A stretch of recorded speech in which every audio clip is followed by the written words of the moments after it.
Welcome to the ESI Africa studio broadcasting from the East African Power Convention here in Nairobi. Today I have with me Andrew Njoba, who is the CEO of Helios Energy, as well as being the team leader for Clean Energy Promotion Program at the Kenyan Manufacturing Association. Welcome, Andrew. Thank you very much. Andrew, I want to start off with a presentation that you recently gave at the Renewable Energy Workshop on the exhibition floor, where you spoke about a tea biomass gasification project. What is it about this project that is so unique? Yes, I think we are trying to demonstrate through our Association of Manufacturers the opportunities that are there to save on deforestation. We have maybe close to 100 tea factories in Kenya. And most of these tea factories traditionally have been firing their boilers with firewood.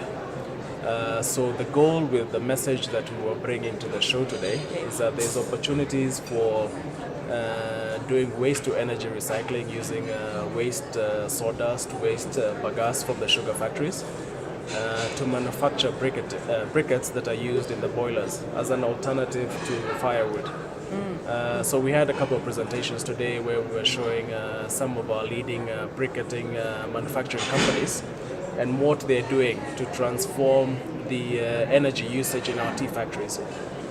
That is fantastic, and I think that looking at different technologies is the way to go for any manufacturer. So this brings me to the question around hydro. Mm-hmm. I believe that you are a bit of an expert in the hydro market. Yes. So looking at small and peaker projects for manufacturers, how can they facilitate such investments? Yes. We've had a couple of successes in the last couple of years, actually probably going back into the 60s and 50s, where a number of manufacturers, mainly in the highlands, have been able to harness water to power their operations.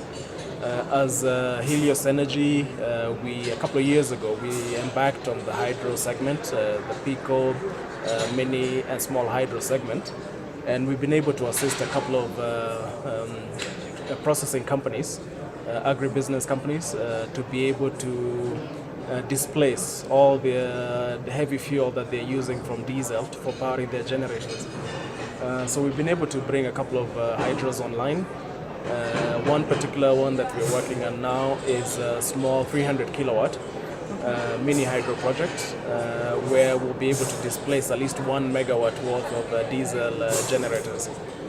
So the unique thing about this project is that this particular operation has been using diesel for the last 40-50 years.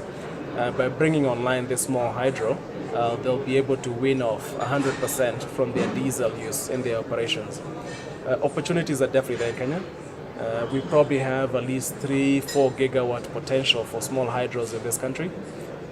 And we look at what has been developed historically is probably about 20 megawatts, 20-30 megawatts at the most.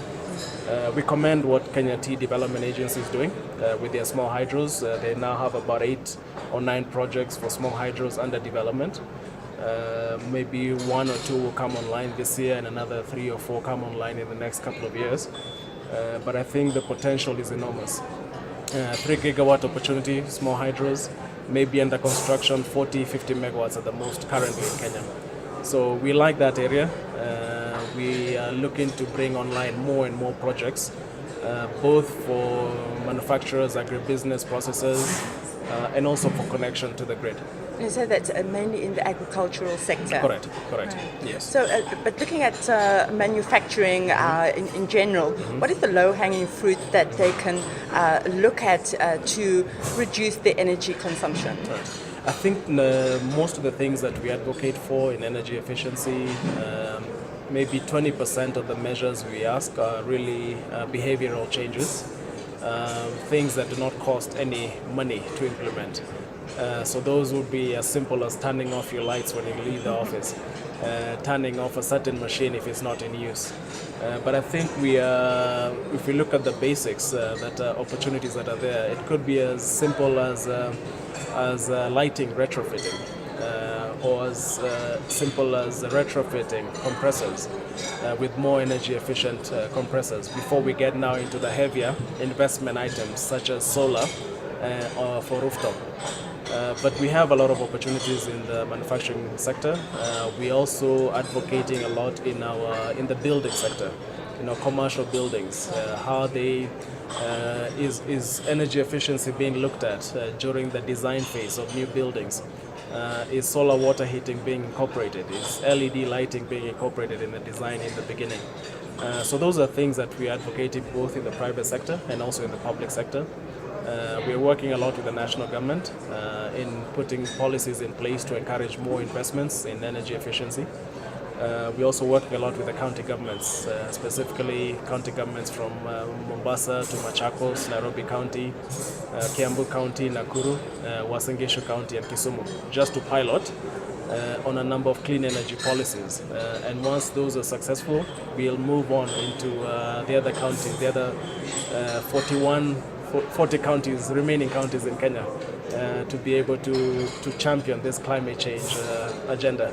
Right, so the Kenyan Association of Manufacturers is a very relevant association right now, dealing with energy efficiency solutions that can be invested in. But you've now mentioned policies. Can you give us an example of the policies that are being put in place? Sure.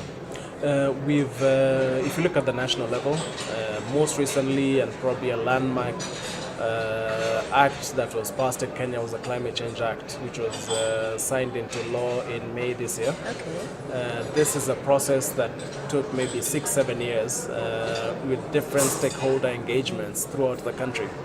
And it's a milestone for us because this comes just 5 months after signing the Paris COP21 agreement in December last year. Right. So Kenya is probably a handful of countries that have already passed a Climate Change Act.